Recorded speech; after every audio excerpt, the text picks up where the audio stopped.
Hi, everyone. Hope you're doing well. I'm just going to cover Chapter 8 today. However, before I get into the slides, I'd like to just remind you to double check the syllabus, make sure that you're up to speed on the discussion posts and the case notes that we have coming up. Make sure that you don't fall behind on any of those types of assignments. All right, so let me go ahead and pull up the slides and we can get started.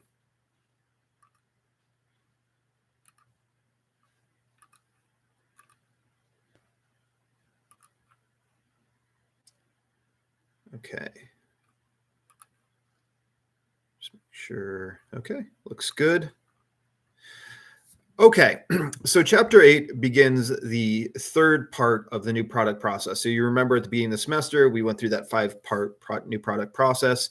Now we're getting into the third part here. So we're going to talk about concept evaluation systems today. And then as this goes on, we get kind of more and more technical things, testing, full screen and sales forecasting. That's a bit more sort of quantitative, and then product protocols, sort of what to expect when developing a new product. So what are some things that we're looking at this stage? We want to make sure that the product idea is still unique and it can't easily be copied by competitors. It fulfills some sort of customer need. It's actually feasible to develop, so that we're starting to get into financials a little bit here. It's impactful for our firm. We're able to actually, it's worthwhile to actually invest in it. A scalability, which means that hopefully it actually becomes cheaper and easier as we make more of the product. And that it has a strategic fit with your corporate strategy, so that it's not sort of an outlier compared to what products already exist. So Unilever does this. If you think about what Unilever makes, they make a lot of consumer products, soap, ice creams, tea, things along those lines, things for the household. And so when they decide to bring in something new, they have a few things that they really have to focus in on.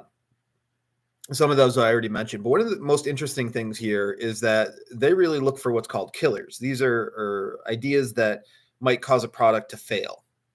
So in other words, they're looking for these red flags that they say, well, okay, this is something that could cause us to really hesitate about this product. So not even just looking for, can we do it, but what's sort of a worst case scenario. And so we'll come back to this idea a little bit in this chapter. So one of the things that's really important that I talk about throughout this chapter is that it's important to have a good evaluation process. And as an example, I'm going to show a video from a company called Quirky, which is around a few years ago. Interesting company. They allowed people to vote on inventions to fund and crowdsource ideas. So, coming back to the idea we talked about of crowdsourcing from a few classes ago. However, Quirky actually went bankrupt. And I think when you see this video, you'll probably have some ideas of how that could have happened. So let me bring that up.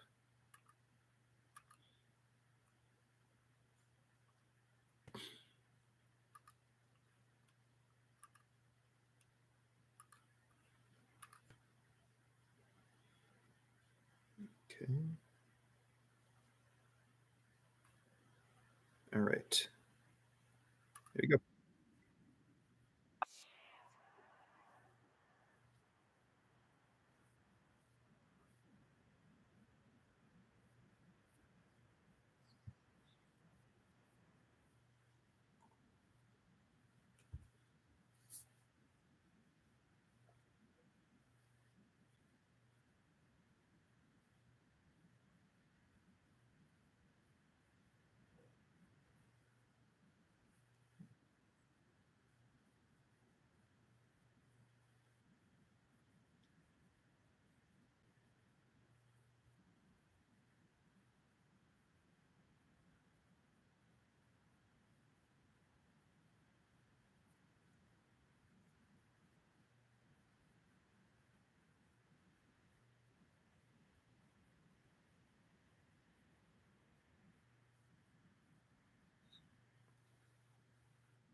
Okay.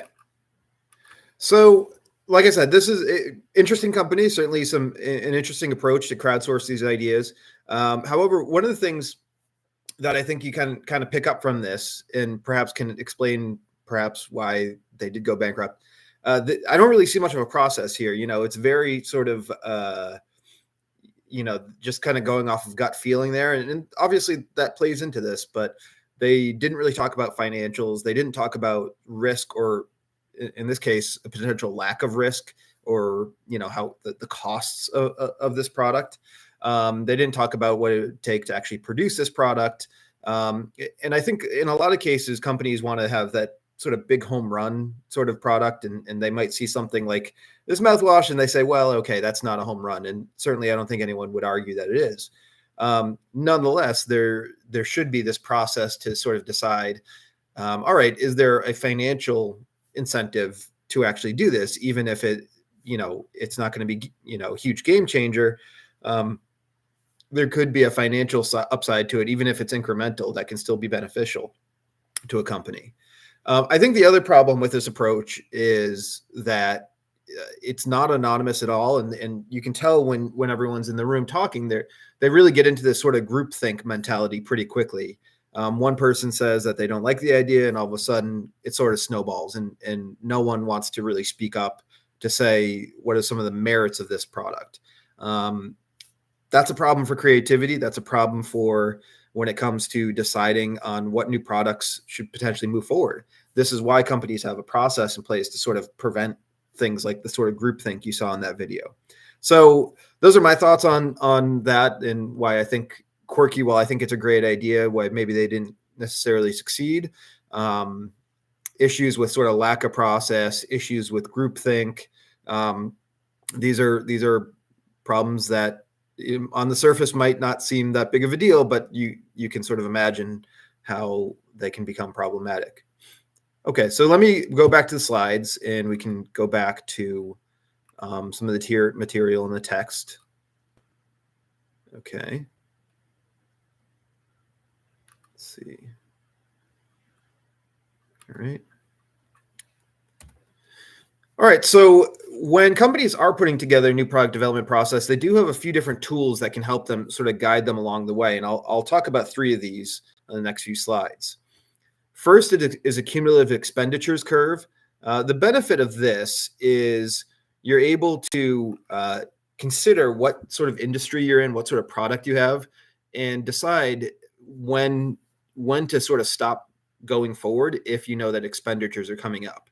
So if you're in pharmaceuticals, you sort of know early on that, or high tech, you know early on that you're going to have a lot of early expenditures for R&D, and that means that you're going to have to really narrow down your ideas pretty early so that you don't have a lot of early expenditures.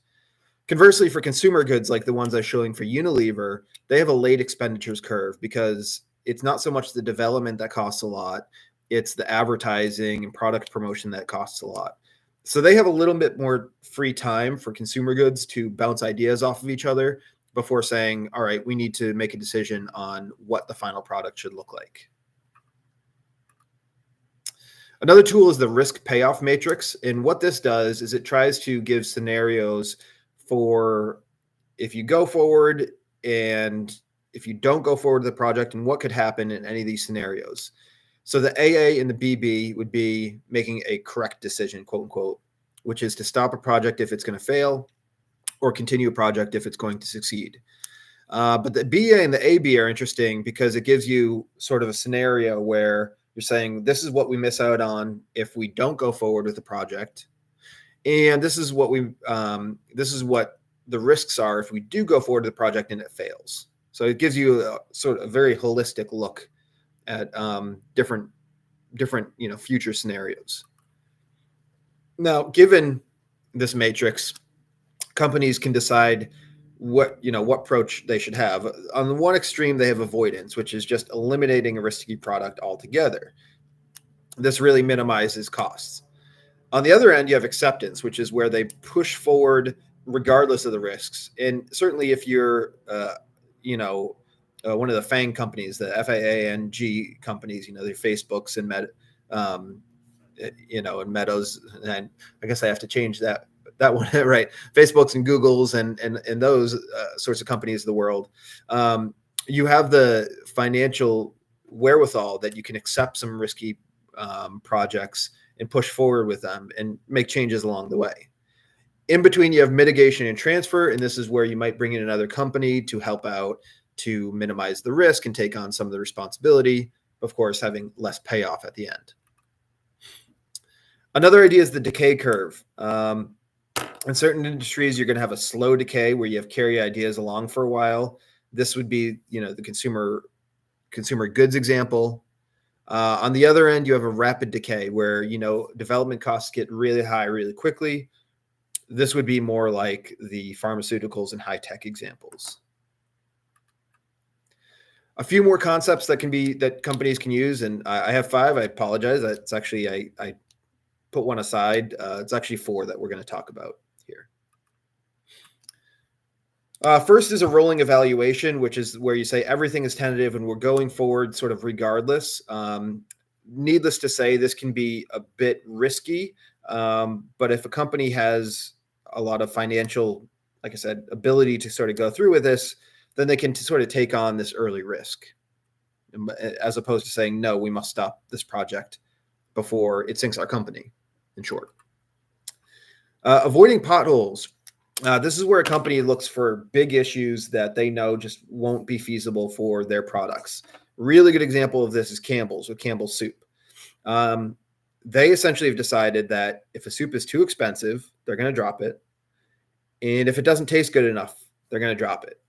So they sort of know where their wheelhouse is, Campbell's. They know that their, cans of soup cost between $1 and $3, depending on, if it's organic or not, the ingredients, and if it's got, if it's a healthier version versus kind of a condensed version, there's a variety. But Campbell's essentially is never going to make, using that Campbell's brand, they're probably not going to make a soup that's $6, $7, $8.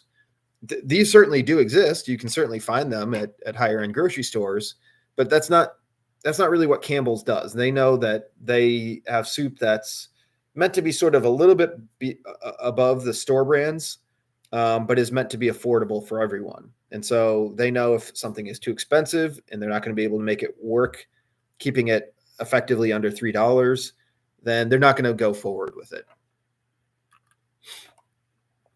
People dimension. One of the things that's really tricky here is that, it's great to have a product champion for different products, someone who move a project along. However, people fall in love with ideas, right? They fall in love that this is going to be the best, greatest new product ever in the world. But they get tunnel vision and they don't really see that other people are going to have opinions of this and probably differing opinions.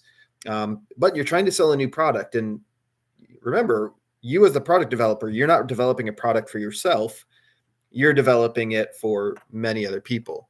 And so this is why, as part of a new product development process, you have to make sure that you're bringing in outside teams and you're not just letting, a handful of people develop new products. You need outside teams and outside input to make sure that a bad idea doesn't sort of run away.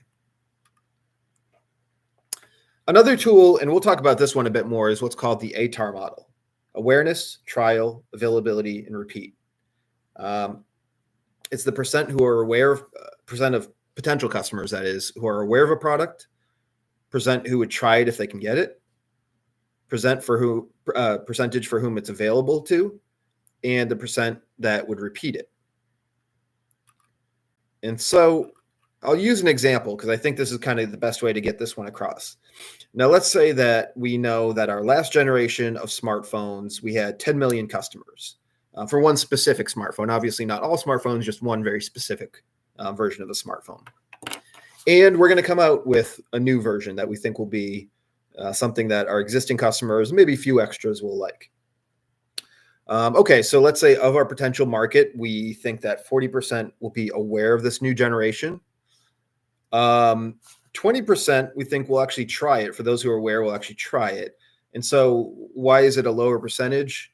Well, think about smartphone usage. We talked about this in class. Most people don't get every new version. What they do is they'll get, let's say, the 10 or the 11, whatever it might be, and then they'll wait a few generations. They won't go from the 11 to the 12. They'll probably go from the 11 to, say, the 14. Right? They'll wait a little bit, and then they'll go to the next version. And so, given that every customer is not necessarily intended to get every single version of a smartphone, there should be sort of this awareness that the trial version there, the second one, that's going to be a lower percentage because not every existing customer is going to try the next version of this product. 70% availability. One of the things to keep in mind is that you're looking at your whole potential market base. So I think we sort of get this false sense living in sort of the East Coast and in Massachusetts, living in this very densely populated area, that everyone has new products available to them. But in many parts of this country, and then especially outside of this country, that's just not the case. You just don't have that sort of availability for every new product that comes out. So this will be lower than 100%. And then a measure of repeat. And this is actually always going to be above 100%, because you have at least 100% for those who bought it the first time. And then you have whatever extra percentage for those who might buy a second version. So if a family wants to buy 2 phones, then they would count twice here. Now, most people might still just buy the new phone once, but there's going to be certain instances where a family or perhaps even friends buy the same phone twice. And then you consider the costs, and you consider what you're actually going to sell it for, and you're able to plug this in and come up with an idea of overall profit. So as you can imagine, it's in theory a simple formula, but the tricky thing here is getting the correct percentages, correct numbers. Certainly surveys can help, but those are expensive and time consuming. You can also use existing databases. One I like to use is Statista, is a company that has a lot of free data. And so sometimes you can find this type of data on their website, but there's a lot of free resources out there, or if need be, paid resources as well. But yeah, forecasting is tricky. You're trying to forecast the future. No one can, of course, predict the future, but you're hoping you can use past data to make an educated guess on how a future product will do. Okay. So that's it for chapter 8. As always, if you have any questions, please let me know. Otherwise, again, double check the syllabus, make sure you're on track, and I will see everyone in a few days in class. Okay, thanks.